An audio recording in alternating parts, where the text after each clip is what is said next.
Boa tarde. Em nome da Fundação Luso-Americana, queria agradecer a presença de todos para esta 11ª, já é a 11ª sessão do Meet the Author. O convidado de hoje é o Sean Greer, que conversará com a Isabel Lucas, portanto, jornalista e escritora, que é quem tem conduzido todas estas sessões e a quem agradecemos toda a colaboração. Queria também aproveitar para agradecer à Quetzal, na pessoa da sua editora Lúcia Pinho e Melo.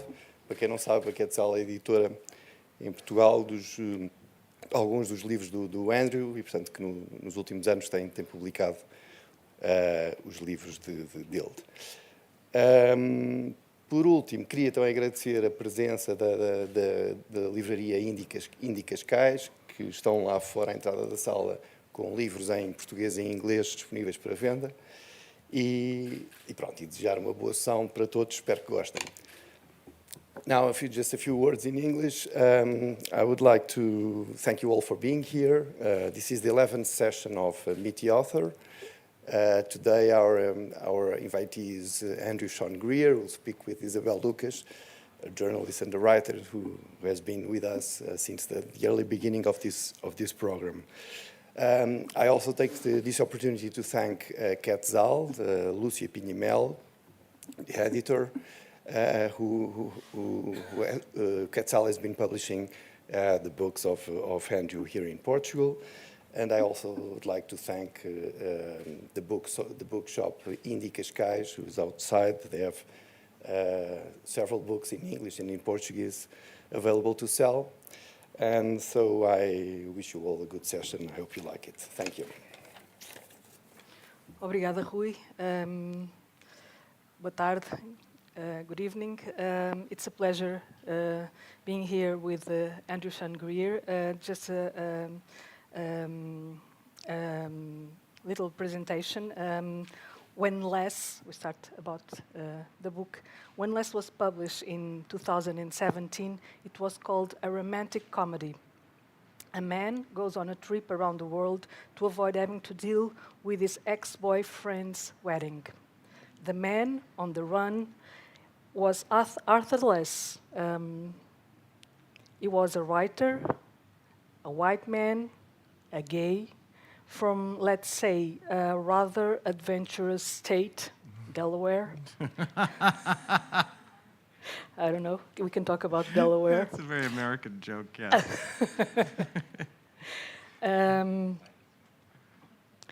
And he has an accent that most Americans don't understand. They think he has a kind of strange man. Sean Greer, I was here. He shared a lot. Sean Greer shared a lot with his character, Arthur Less, except perhaps a broken heart. I don't know. We can talk about that. We'll see. No. And the book we're talking about what is traveling to find himself, trying to find him in the world. And to the surprise of many, this book Less won the Pulitzer Prize, and for the surprise also of Sean Greer, I guess, as he told. In 2018, he won the Pulitzer Prize for fiction, changing his creator life forever. As a few years later, Less returns, now on a journey across America, a kind of test to another love, or another journey of self-knowledge that involves confronting his personal flaws and oddities, as well as those of the country. We are once again dealing with comedy and something original or almost singular, a sequel to a novel that won Pulitzer Prize. Before all of this, Sean Greer published 5 books. The Wikipedia tells us that he was born in November 1970. That is correct. Wow! In Washington, D.C., the child of 2 scientists, and grew up in Rockville, Maryland. He had a twin. Yes. I still equal have a twin. twin. You Yes. still. So here is Andrew Sean Greer in a brief story, and we all, I guess, the best way to start this conversation is enter in the book, the last one, Less is Lost. Is just arrived in a Portuguese version. Show the picture. Less Perdeu-se here by Quetzal. Look how beautiful this is. Here's my publisher here, as he The explained. publisher and the translator. And the Vasco. translator Vasco is here too. Can you read a passage from Yes, the book? I'm just going to read the beginning of it. That's the easiest, then I don't have to explain anything. Les should have known at the clinic a few weeks before that his relationship was in some trouble. It was an ordinary blood draw for an ordinary medical checkup, the kind a man over 50 must submit to once a year in America. The bell jingled as he opened the clinic door, then jingled again as he failed to close it, then jingled again. And again. "Sorry," he shouted to the empty waiting room, its only inhabitants a clipboard, a water cooler, and a fan of gossip magazines in absurd hues. But look at Les. A sweatshirt as bright as a highlighter, a little Marseillais fisherman's hat. Let's not anyone here call anyone else absurd. In the exam room, the phlebotomist, bald, Taiwanese, heavily tattooed, suffering a fresh heartbreak that has no bearing on our story, arrived with a clipboard, which he handed to Arthur Less. "Please write your full name at the top," the phlebotomist said, preparing an intriguing tray of vials. The patient wrote the name Arthur Less. "Please write down the name of your emergency contact," the phlebotomist said, preparing the inflatable cuff. The patient wrote the name Freddie Pallou.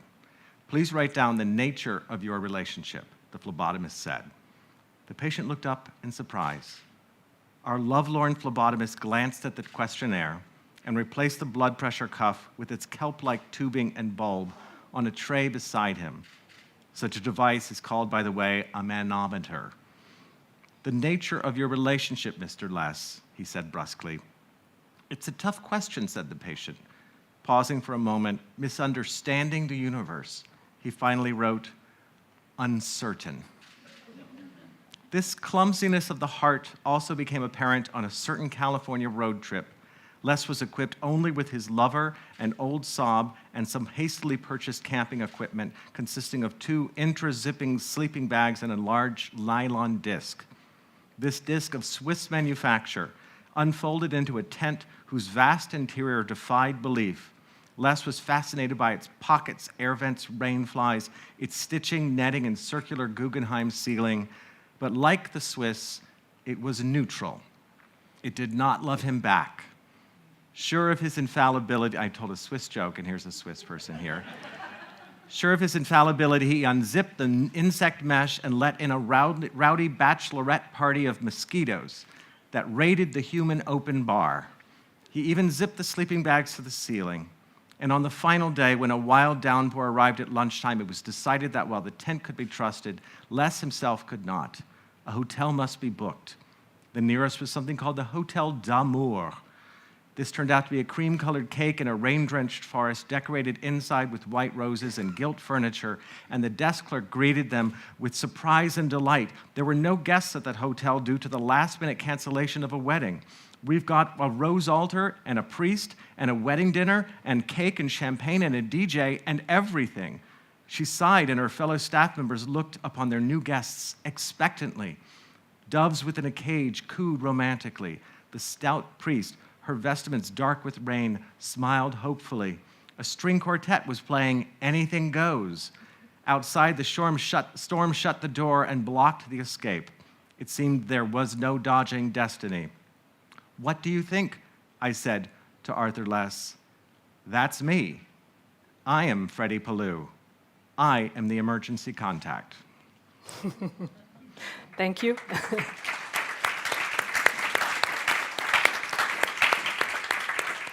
This I is the narrator, I have the narrator. Freddie Pallou is the narrator of this book. But when the book came out in US, the New York Times published a profile of you. Are you going to show it up here? No, thank God. No, I don't.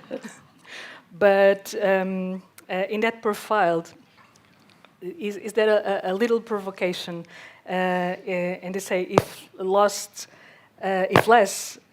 is lost, wasn't indecent. And you made a photograph production, where we are joking or playing with this kind of provocateness of what is being funny and what could be seen as crossing the borderline between a serious writer and a not so serious writer. Can you tell us about this? Because the book has to do a lot with this question of being serious or being not serious as a writer. You just want people to Google Andrew Sean Greer, New York Times, and see if they can find the image. Of course.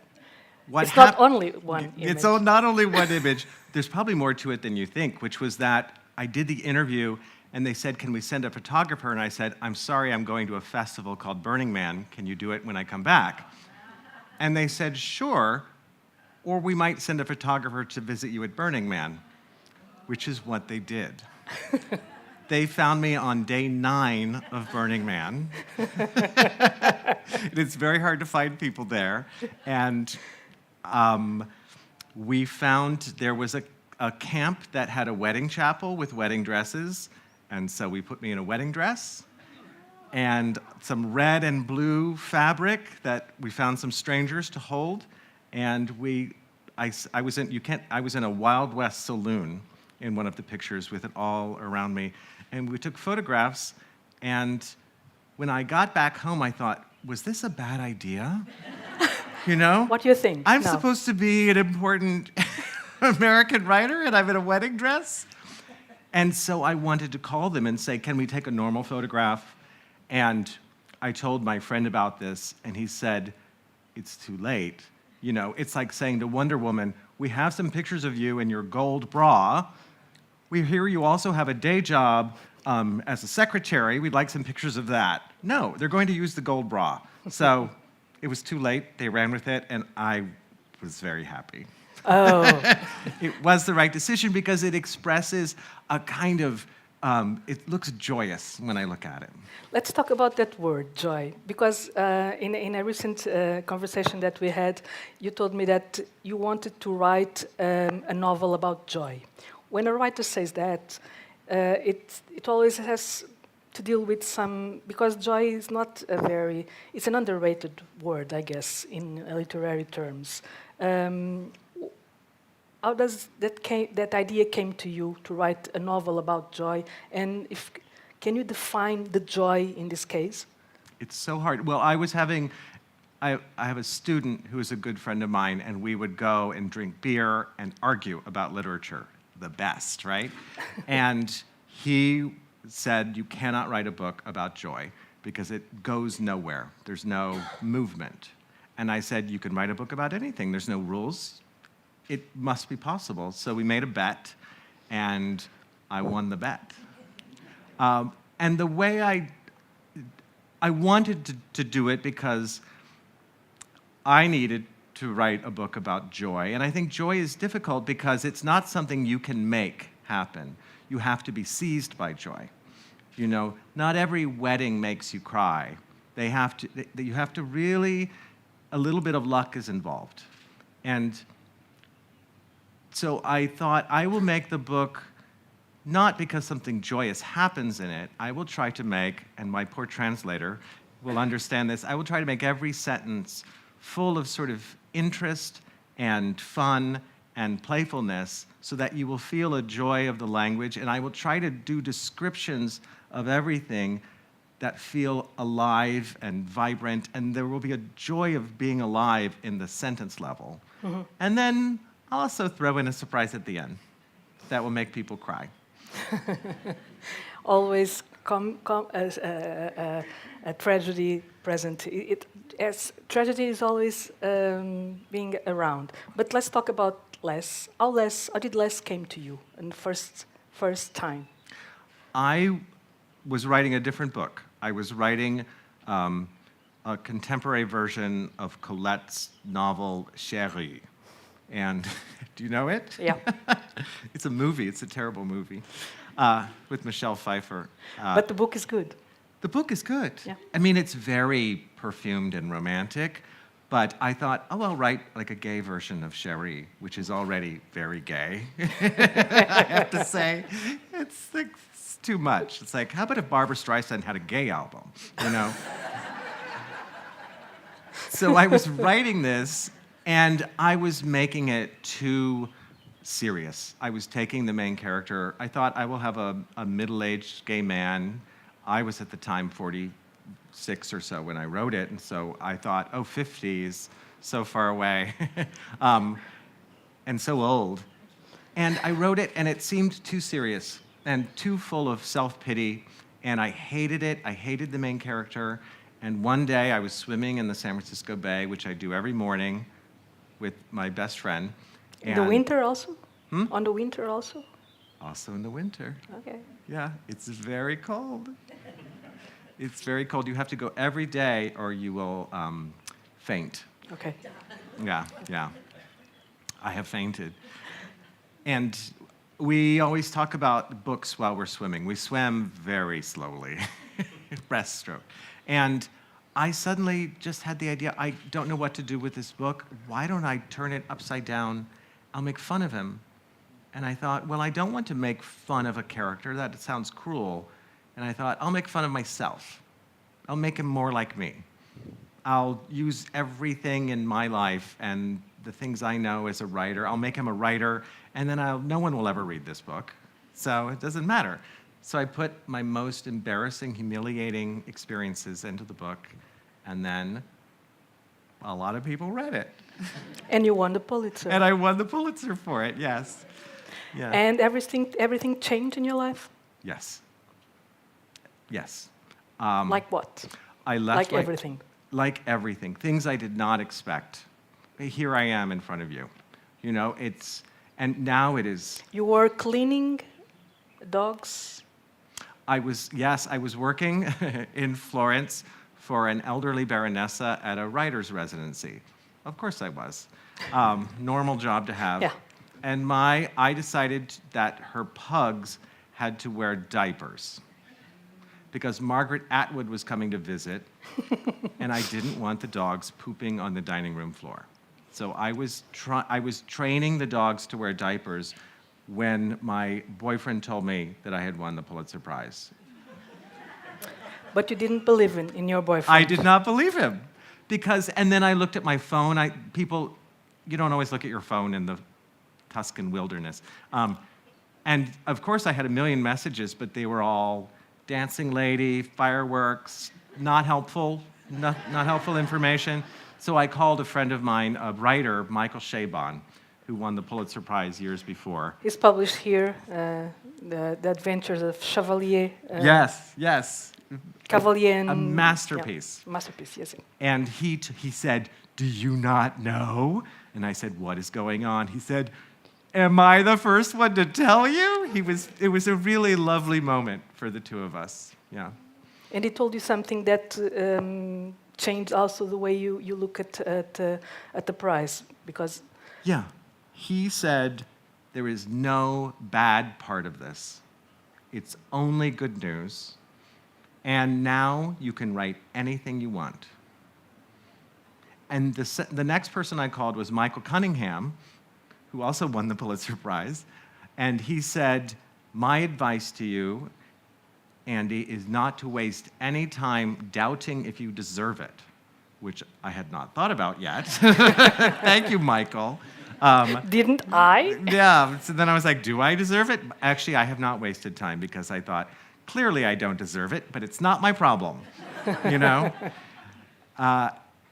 And in fact, part of why I wrote a sequel, yes, even though everyone told me not to because it's not proper, is I thought, well, Michael Chabon said I could write anything I want, and so I'm going to. And the arguments to say that it's not proper to write a sequel, because I'm thinking about Elizabeth Stout, for instance. She wrote a sequel. She wrote a sequel. What was the argument for that? The argument was, I think, that it looks like I am out of ideas, or that I'm trying to make money off the success of an earlier book. Easily. Yeah, which is, of course, impossible because it's hard to sell a sequel, as my publisher might learn, because you're depending on people buying both books. So it's really, you hope that people read it for a long time in the future and that they will read both books. And that's, but it looks, you bought both? See, look. And see, they match, right, in a way. Look, I chose orange for the second one because I thought it would go nicely with the blue. Yeah. Yeah. And look how beautifully these match, yes. You should buy them always as a set. Yeah. Yeah, I think it was, but in writing Less, which was such a surprise to me that it was a success, what drove me always was, what is the most fun thing to do in choosing the plot or choosing characters or language? I thought, what's fun for me? Not what is proper, because things happen in the book that are very low comedy, honestly, as well as high comedy. But I have him hanging out of windows, or in this one, he takes drugs and is trapped on top of a platform. Just really Marx Brothers things. And I thought, it's fun. I don't care. It's not classy, but, I think the Marx Brothers are geniuses. So I'm going to put it all in. And I tried to keep that same feeling of because I think part of reading pleasure is there's language and philosophy, but there's a joy of the written word. To do something in a book that can only be done in a book, that can't be a movie or a TV show, which is language. And that's what I wanted to keep doing. And why I wrote a sequel, too. Did you have any references when you start to write Less? I thought of Nabokov. His book, Pnin, was particularly helpful for me. John Updike has a series of books about a writer named Beck. And those are, not all of Updike has aged well, but those are wonderful. Philip Roth has some comic novels that are really perfect for what I was reading. So you go there to find the inspiration. Yeah. But because this was the first time that you wrote something comic. Right. I did not know I could do it, honestly, because I don't think I'm very funny. Because there are other American writers who are famously witty, like Edmund White, or Irish writers like Cullman Toybeen, who's just a genius at humor, but they don't write funny books. They're funny people. And you think of yourself like that? You are a funny guy, but not writing funny things? I don't think I'm a funny guy. No? No. Okay. I think I'm charming. You told me that you are trying to read charming books now. Yes, I am. This is my new thing. Now I wrote books about joy, and now I want to write a book about charm. Define charm in this. It is, well, we've all met a person who we think they're just so wonderful. Let's invite them over for dinner sometime. There's something about them that's magical, and there's no content to what they say. There's no reason except some pull, and it's not romantic. And you tell those people, oh, you should stay at our house while we're away, or borrow our car. You start giving things away to this charming person. And books can do that too. There are books that have no real plot or purpose except to charm you. And I think the British are particularly good at this. And I've been studying it because I think the next book that I'm writing is a charm book. It has no content. But you will give it your car. Okay. Let's wait for that book. Let's hope, yes. And go back to Less. You mentioned Beck, the name of the character, and let's go to Less. How did you find the name Less? Because Less, it's something. Now it seems maybe a little on the nose, but I have two friends who are brothers. Their last name is Less, and I always thought it was a funny last name because they are larger than life. They are not less, and it was a way for me to keep telling myself to humiliate my main character, because my idea was if if I take everything away from him, then I can give him something at the end, and the reader will feel joy that he's rewarded. So that's why I named him that.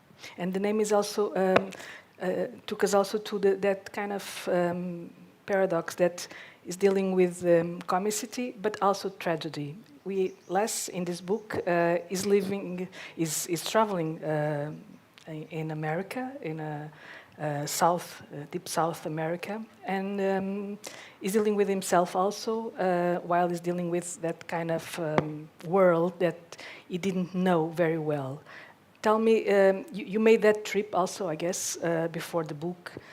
What do you get from that experience of yours, traveling in that territory, the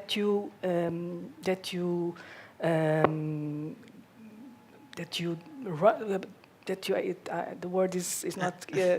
You understand me, that you have in the Yes. book, and because you lived here, and you didn't say that. You try to learn Portuguese, but let's go there. I did try to learn Portuguese. Yes, yeah. but you have something in the book, but you have something that you didn't put in the book that you have to yourself. Tell us about that journey. Well, it was, I think everyone understands that comedy really comes out of deep feeling and serious fear and terror. And the reason comedy works is because it releases us from that by going direct. Good comedy, it goes directly to something very scary and then releases us. And so after Donald Trump won the presidential election in 2016, I thought, what am I afraid of? You weren't in the US in that period. No, I was in Italy, yeah. And the answer came to me, Mississippi is what I'm afraid of. And I thought, I have to go there because I have to understand the other people of my country and understand something of what happened. And so I rented 3 camper vans over 2 years. Because I was working in Italy, I had to, this was before I won the Pulitzer Prize, so I was still working. And so over 2 years, and with a grant from the Guggenheim Foundation, I traveled in the Southwest and the Deep South, and I made rules for myself. I could not go to a big town, Okay. and I had to sit at the bar or the counter of a restaurant and talk to people everywhere I went. And I did that. And how was the approach? How was their approach? And yours? Well, everyone was surprisingly nice to me. And everyone told me their deepest secret, which was that they were all suffering. And the relief of their suffering was Donald Trump for them. And because he wanted to set everything on fire, and that's what they wanted too, because they were so sad. But they're not aggressive? Not with me. And I think the joke of it was that I tried I was worried as a gay man, I might stand out. You were like there? Yeah, and I went to Walmart and I bought like a large t-shirt and shorts and a baseball cap and the sunglasses heterosexual American men wear that go all the way around. And I thought, I'm in disguise, they'll never know. But they do. They all do. Once, excuse me, I went to downtown Newark, and I wore a cap, yes, and a T-shirt, a large T-shirt, and kind of, I don't know, jeans. And a friend of mine was picking me to go there with me, and he looked at me and said, "Why are you going like Angelina Jolie?" And I know. Right? Yeah, it's like a celebrity disguise. It doesn't work. Yeah. But go on. Well, I was, as you said earlier, I went to an RV park to park my camper van, and the woman said, "Well, now, where are you from?" And I said, "I'm from Maryland." I didn't want to say San Francisco. I didn't want to give myself away. And she said, well, now, I thought you were from the Netherlands. And I thought, I know what she's saying. There's something in my voice. She can't quite put her finger on it. Reminds her of her nephew. That's what she said. She said, you sound like my nephew. And I thought, I know something about your nephew that you do not know.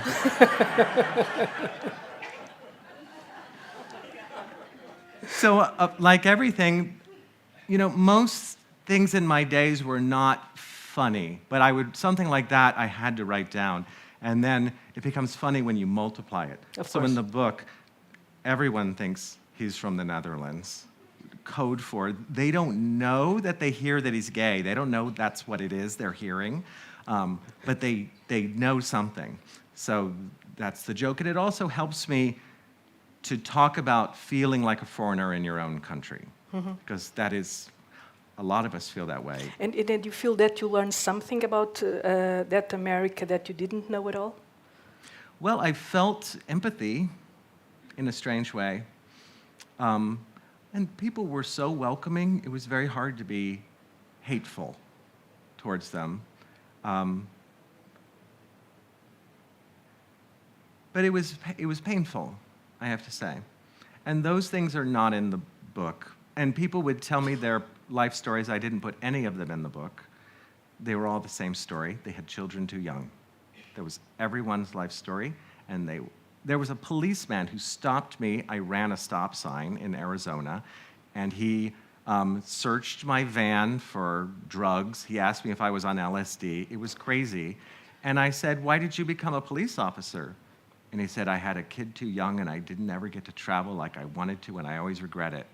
And I said, thank you, officer. He said, you were free to go. People just tell you. And it was really moving for me.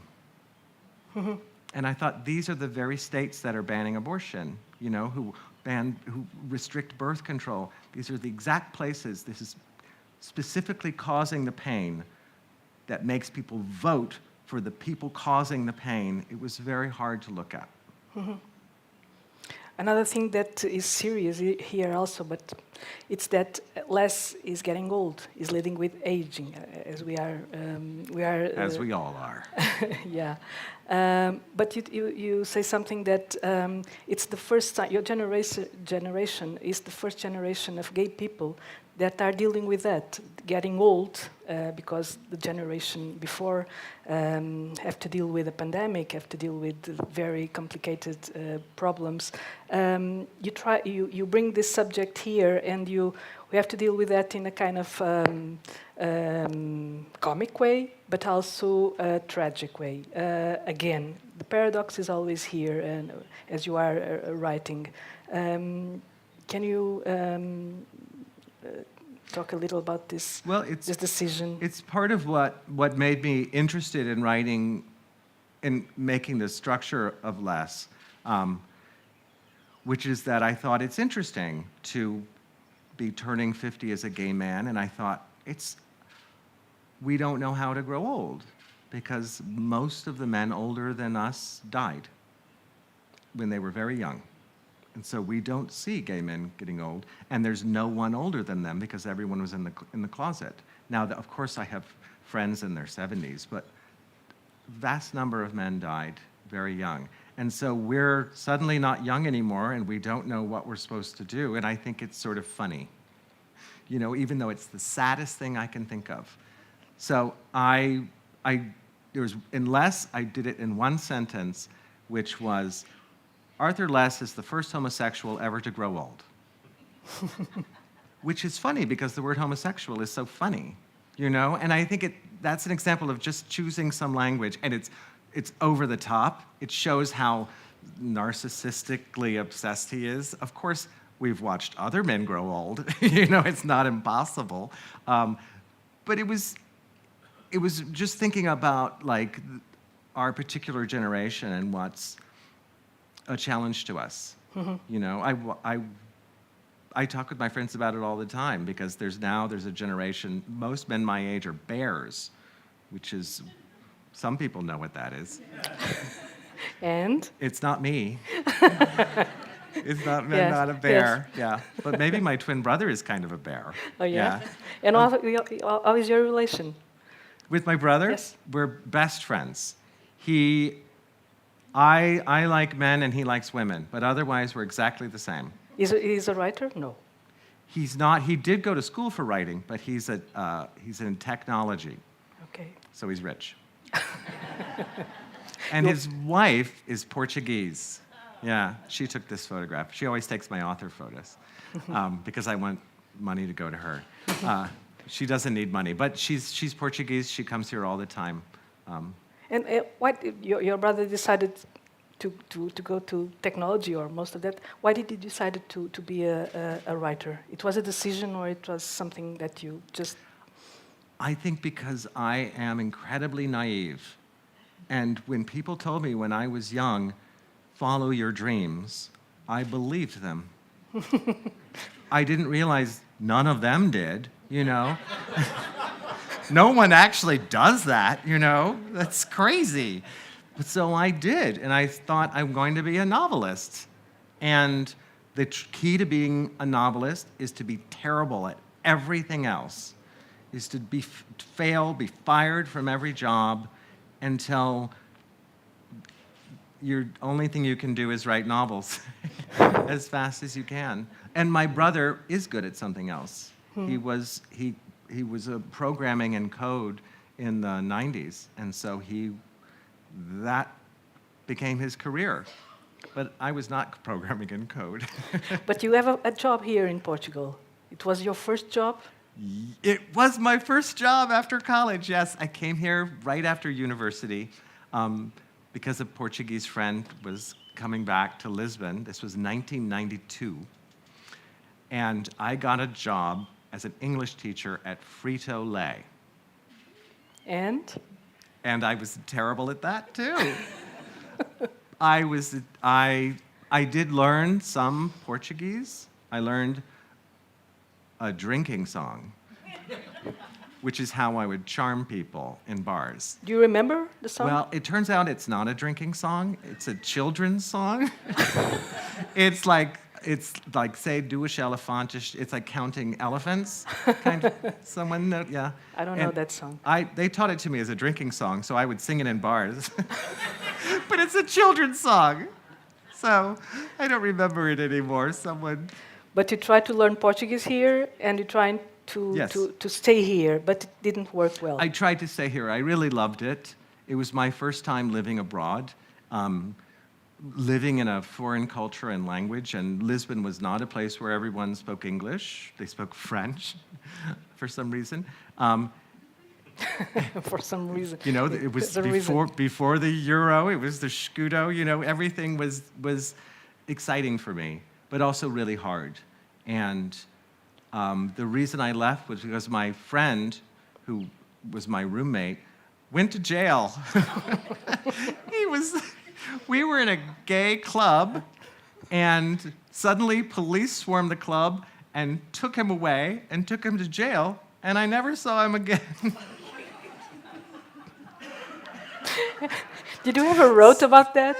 I wrote a story about it, but it's a very serious story, you know, because I wrote it only a few years later. But now it just seems like crazy. And so I did not have an apartment, and so I guess I'll go home. My friend's in jail, but I guess bye, you know. I was so heartless. Yeah. He was in jail for credit card fraud. Because in those days, many of you will remember where it was just like, and they did not know if you had the money. And so he used American cards. And in America, you can keep avoiding, but not in Portugal. Yes. Yeah. Not if you keep going to the same gay club and buying everyone drinks. Let's try to find a little more serious about writing. One thing, you when you wrote Less, as you said, you thought that nobody was going to read this book. It was a comic book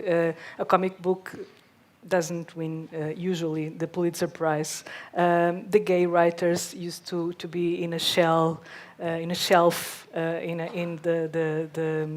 the bookstores. Now that you wrote this, I guess you are not in that shelves. But something changed, but you have here you make joke about the juries of literary prizes. So, as you minimize yourself as a winner of a big literary prize. Yes.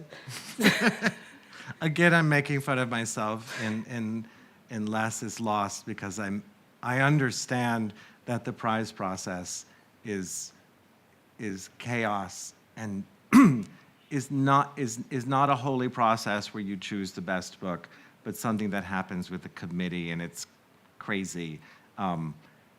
And I understand that.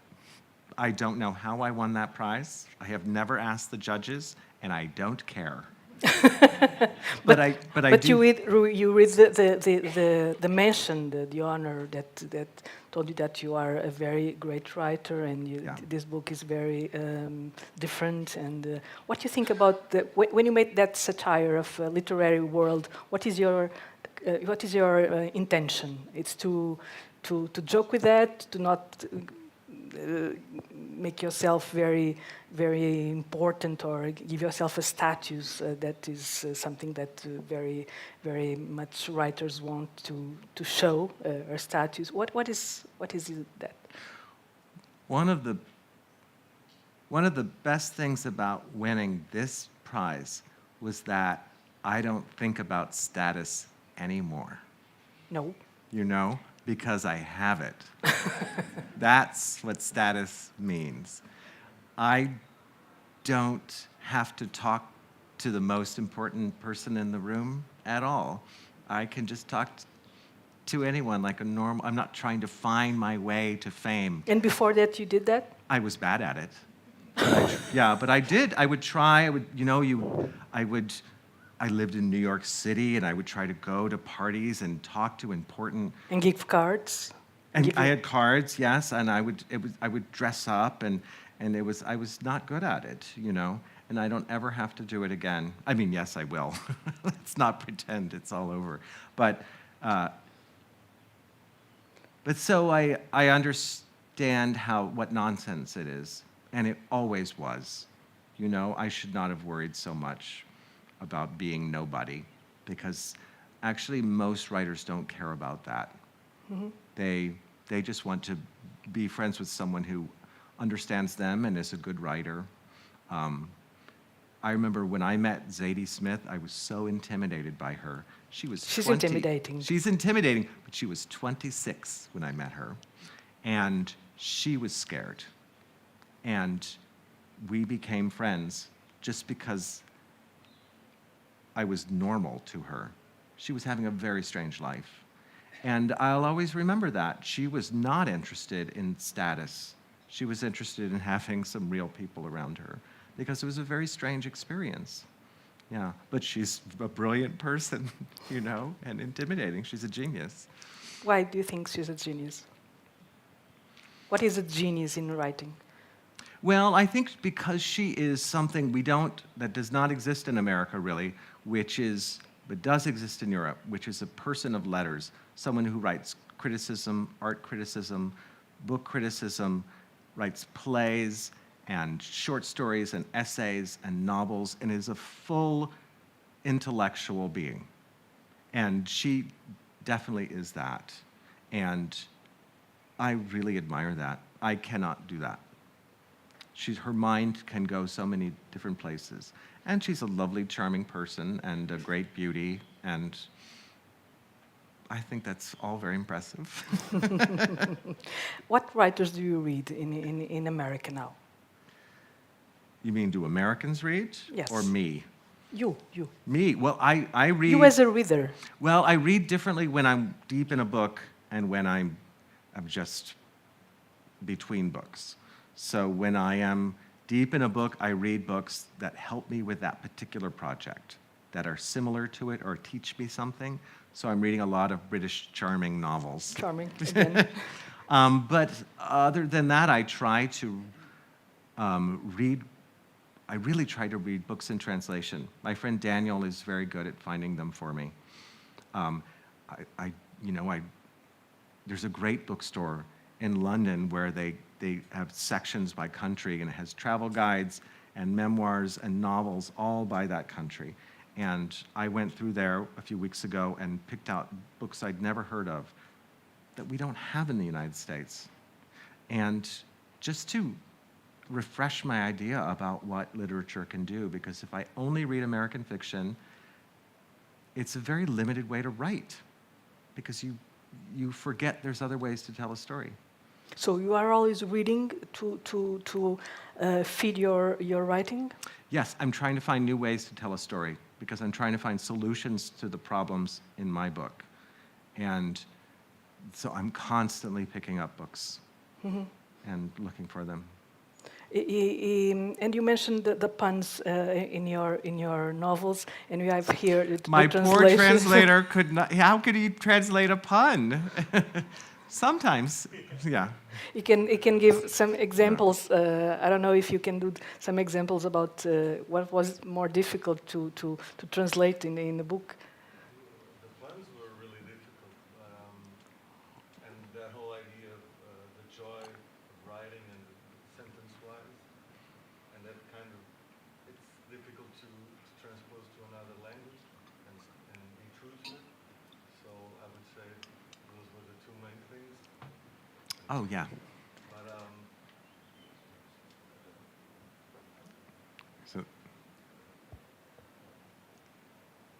So, yeah. yeah. Okay, but the one that you mentioned before, the no, that's one of the most difficult ones that I had to deal with. And then there was the question of the footnotes, how to deal with the puns and the play on words without getting, like, it's not a really long book. It's not really big. So should you just keep piling up the footnotes, and which is something publishers usually don't like. They don't like. You can see a battle they had.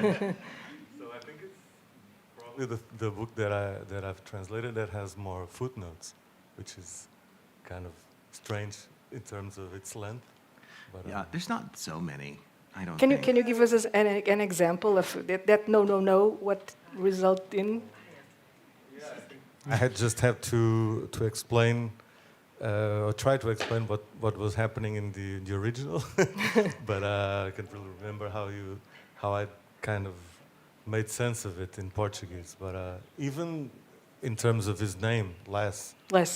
Sometimes there are a lot of jokes around it, and it gets a bit difficult to. Right. I think there's one sentence where it says "less is lost at last." Yes. And that is Yes. a very English language. It's English. We go back to you and that example, but one of the things that I want to talk about, it's the thing that it's very usual. The gay writers has that shelf in the bookstores, gay literature. Yeah. Now you don't have that. It's that a kind of conquer that you, or it's getting more and more frequent. I think part of the reason, I mean, Less was a huge success around the world. Of course, I won a prize, but that doesn't sell books. I think it was A prize doesn't sell books? It does, but not always. And I had the real luck of my book coming out at precisely the time when young readers want to read love stories about queer characters. Right now, they really want to. And with happy endings? With happy endings. And I insisted on writing like a gay story that was not tragic at the end, because when I was young, all the books ended in tragedy. And that's not my experience of, life is full of tragedy, I know, but it's not my real experience of life. I think life is beautiful. And the book of life, it ends today, it would end with a very beautiful scene that we would all die in. And, but so I wanted to give my community like a happy ending. And it's incredible luck that the reading world around the world, that's what they were ready for at exactly that time. You see it on television, you see it in bookstores. It is something I could not imagine 30 years ago. Not imagine. And a lot of it is that, I think it's the same reason why I learned about love from Gabriel Garcia Marquez. You know, why couldn't a young straight woman in India learn about love from these Less books? Because they tell me they do. They did? Yeah, and I believe that because the same thing. It's literature. It's not literal. It's a metaphor. You see yourself in it because it isn't you. You know, and I love that. At what point Less is your alter ego? Well, he looks like me on the American cover, but not the Portuguese cover.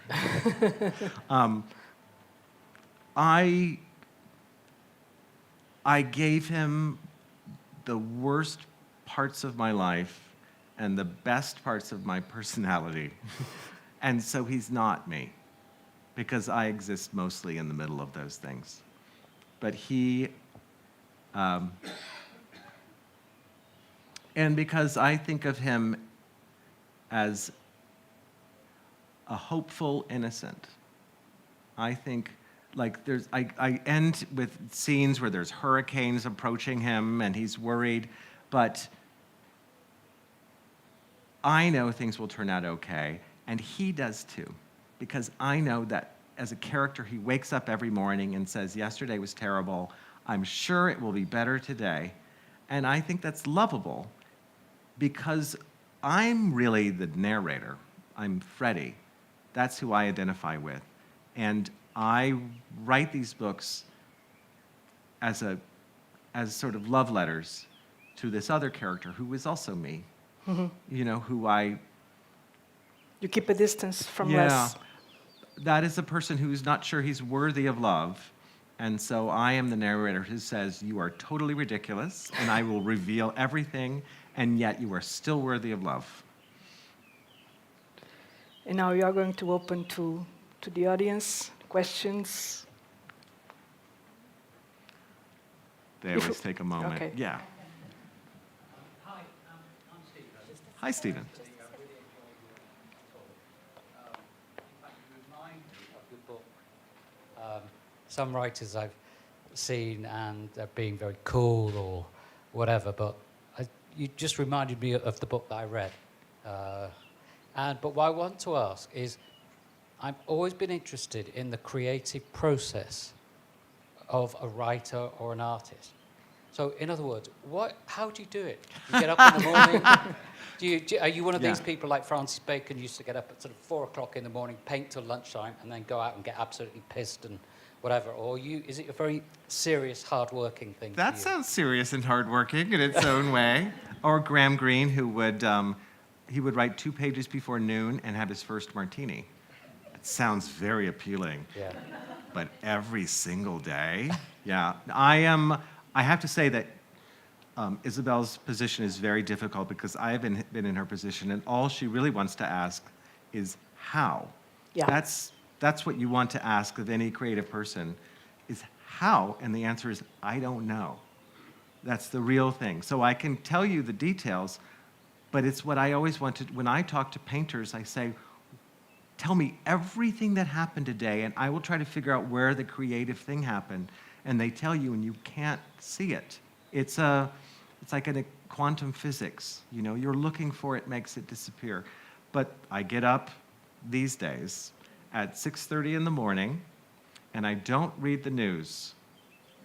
I set an alarm for 2 hours, and I have coffee, and I can do anything I want. I can read or I can write, but I can't do anything else. And so I read, and then I end up writing, because going straight from the dream state into writing, I write probably 2,000 of my, I write 1,000 words a day. So I get about 2/3 of that done, and then I read the news, and then it takes me 5 more hours to write the rest of my words, because the day interferes. But I do it every day. Almost every writer I know, without discussing this, we all write 1,000 words. Novelists. Journalists write much more. Yes. But ours is a marathon, you know, so we just get to the next thing. And I try to stop while I'm in the middle of a paragraph so that the next day I know exactly where to start again. That's the Vargas Llosa process. That's the what? Vargas Llosa process. Is that how I learned that? I learned that very young. Stop while the iron is hot. And it's really great because the blank page is really impossible. When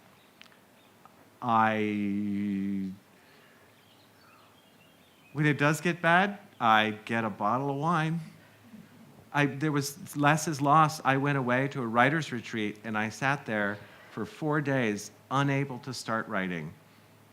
And I bought a bottle of wine and drank it, and I started writing. And I'm sorry to tell you it works. Yeah. So are you able to say, for example, a painter can start a painting or walk away, leave it for a few months and come back to it? As a writer, you can't do that, or do you have to really stay with it? I don't. There's a lot of writers who can, but I like to work, I can only work on one thing at a time, and because I want to solve the problems during the day. So it is good for me to leave it and go and swim or something like that.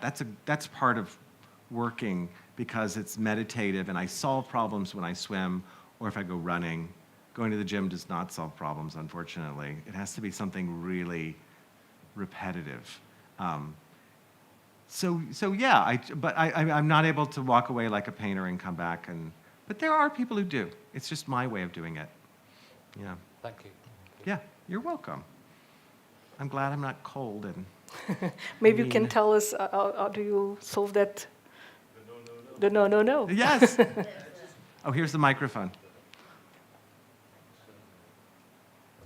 I just tweaked it around a bit. Instead of no, I would say não conheço o não. So that way you have the sound of it, and then the word, you can keep repeating no, as in the original. And So it would it's say still, no. maybe I should explain that there's someone who gives him life advice, which is to know, K-N-O-W, know, in quotation marks, no, which is a stupid life philosophy and sounds ridiculous when you say it out loud. And so, but impossible to translate in that no, way. And the character tries to teach to Arthur Less. She's like, it's no. And he goes, no. She's like, no. No. It was just, it's a ridiculous scene. And I'm so sorry. Yeah, but I think it worked. But so you were able to find a sort of funny repetition. Yeah. Good. What did you do with the character whose name is Wanda Why? Yeah. I wonder why. Yeah, that one was, I guess, not so easy to maintain the spirit of it. But Did you change her name? no, I didn't. Okay. Yeah.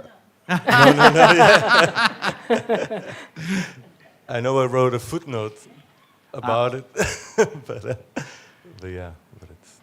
Yeah, it's hard because the puns are so bad that I feel ashamed even to talk about that he tortured him to try to translate them. It's shameful. I guess there is a question there. Yeah. I wonder if you could tell us what are the charming British authors that you're reading currently? I'm reading Nancy Mitford and Gerald Durrell, My Family and Other Animals, and Graham Greene. Some of his entertaining novels I think are totally entertaining. The ones that are not like The Power and the Glory, but Travels with My Aunt or something, and these are all sort of flimsy seeming books, but they're the ones people, Cold Comfort Farm, all very, very British-y books. But 100 years later, we still read them because their charm is permanent, even if they sort of feel like nonsense. Yves Lenoir, charming, sometimes poisonous, but I'm just interested in that. And if anyone has ideas of of other authors, charming Portuguese or other authors I'm Charming interested- Portuguese? There's- Anyone? Come on, the Portuguese Oh, people no, are yeah, charming yeah. by nature. It must be in the literature. Sure. We'll come to them. You, yes. Sorry, Yeah. I'm Beth. Since you seem to have found success with the theme of joy and, hopefully, charm, do you want to continue to focus on more positive themes like that? Charm, joy, hope? I don't know if you've thought that far out, because it seems to be something you're very drawn to, is to hopefully communicate in a very positive way, and potentially through, comedy as well. Well, I hope I don't sound like an inspirational speaker. That wasn't what I was. Okay, meaning. but I, you know what I think as we grow older, we learn what we're good at and what we're not good at, and like you learn to do what you're good at, and to give up on the other stuff, and so I think I may be good at it, and I think it would be much cooler to write an 800-page serious novel about my childhood, but it won't be any good. So I won't do it. I will do these much smaller and books that I love writing and that seem to touch people, and I try to have the comedy come from something that's really quite serious and not flimsy. But when people call them romantic comedies, I don't mind at all.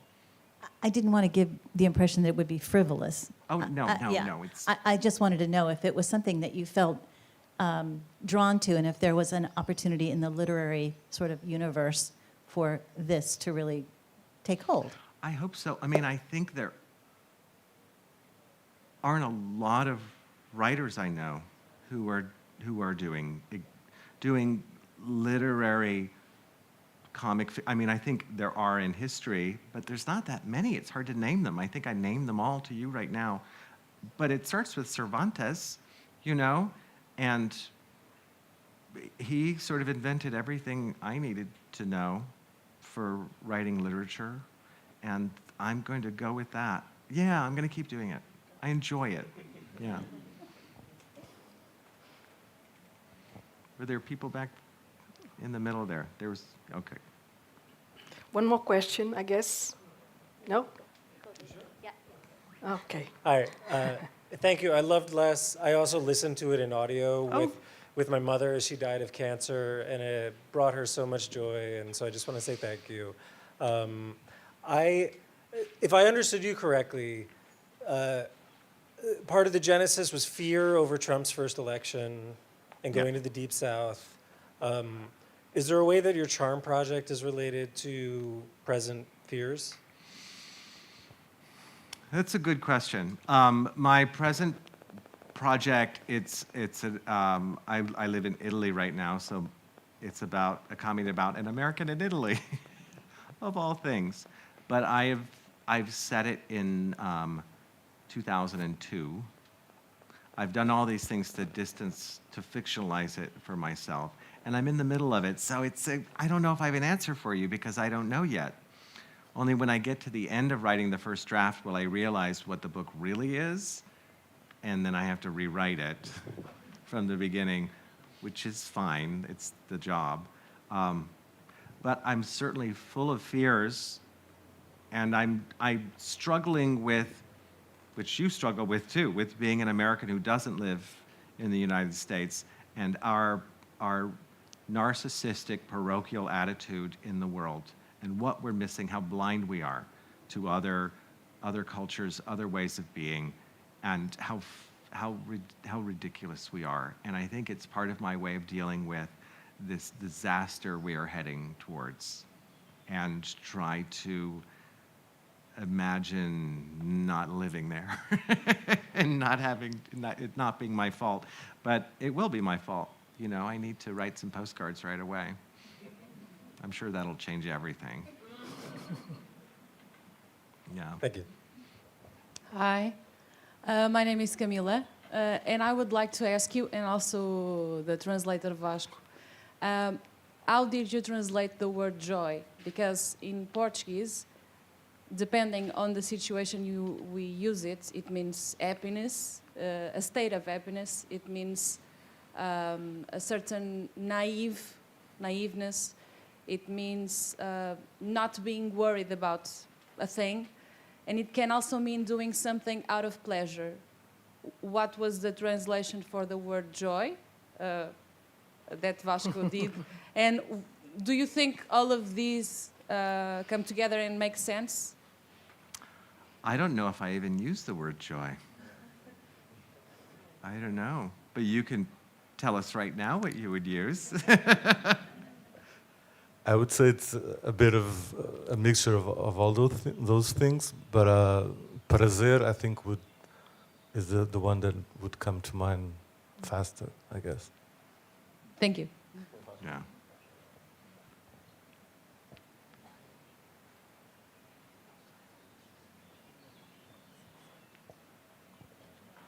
Hello. Hi, you got to ask it after all. Hi, yeah.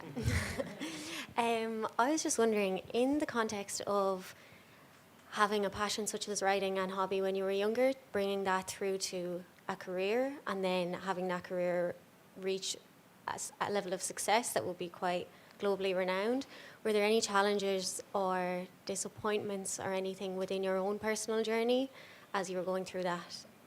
Not to suck all the joy out of the room, but... Are you a creative person yourself? Nope.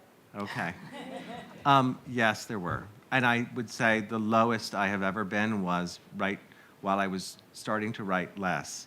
I felt like an absolute failure as a writer, and I was financially struggling, which is a common part of being a writer. And unfortunately, I do my best writing when I am at my lowest, because it's a way out of depression, is for me to write. It's the only thing I know how to do that will solve it for me. And it's also, it turns out, I do my best writing because I am totally vulnerable, and I think no one will ever read it, you know? And that is how I perform best. It's like I'm singing in the shower, and it turns out it's on television, you know? Because it's when you sound best is in the shower. And so, yeah, no, it's hard. It's full of doubt all the time. I feel it now, yeah. Do you worry now then that you are on a platform as such that you've reached that success, that you may never have those moments of not feeling like there are eyes on you ever again? Will there always be someone in the shower with you? Yeah,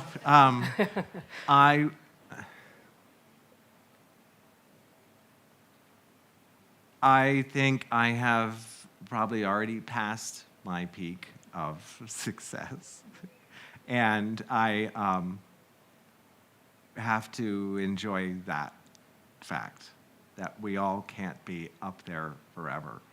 And maybe I'll have another success, but I've lived long enough in this profession to know that it goes up and down, and you just have to prepare yourself and keep working, and the writing itself is the reward. And I know that sounds, again, like an inspirational talker, but it's the truth, you know. It is, the reward for me is the every day, if I write a sentence that I'm really proud of, even if I cut it later, that makes it worth going on to the next day. This is a wonderful event, but it's not enough to make me write. You know, it's not enough of a reward because it's so difficult.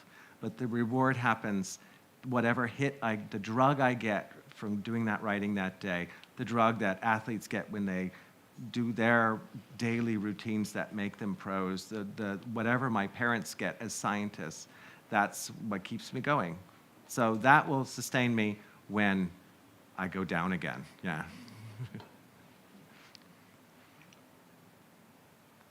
More question? No? No. It was really a Thank joy you, Isabel, so having much. you here.